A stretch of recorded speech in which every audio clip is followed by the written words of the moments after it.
Hi friends, ఇప్పుడు మేము కర్నూలు వెళ్తున్నాము, ఒంగోలు టు. ఈ మధ్యలో ఘాట్ రూట్లో 3 స్తూపాలు కనపడినాయి. ఏంటని ఆలోచిస్తే కొంతమంది మాకు చెప్పిన దాని ప్రకారం గతంలో బ్రిటిష్ వాళ్ళు ఉన్నప్పుడు ఈ రైలు మార్గాని కోసం వేసిన బ్రిడ్జీలంట, స్ప్రింగ్ బ్రిడ్జెస్. కానీ ట్రైన్ వెళ్తున్నప్పుడు చాలా థ్రిల్లింగ్ ఉండేదని అంటున్నారు. మీకు ఎంతమంది తెలుసో కామెంట్ ప్లీజ్. ఈ 40 కిలోమీటర్స్ ఉంటుంది ఈ ఘాట్ మొత్తం. ఈ ఘాట్ మొత్తం ఇలాగే ఉంటుంది అద్భుతంగా. అయితే ఈ ఘాట్లో కింద నుంచి పిల్లర్స్ వేసి ఇది ఎలా కట్టగలిగారో అని నేను చాలా ఆశ్చర్యపోయాను.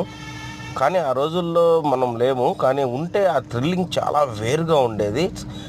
స్ప్రింగ్ బ్రిడ్జి మీద ట్రైన్ వెళ్తుంటే ట్రైన్ మొత్తం స్ప్రింగ్ ఊగినట్టు ఊగుతూ ఉండేది. అది మనం మిస్ అయ్యామని నేను భావిస్తున్నాను. దీనికోసం కష్టపడిన ప్రతి ఒక్కరికి ఆ రోజుల్లో వాళ్ళకు ఒక లైక్ చేయమని కోరుకుంటున్నాను.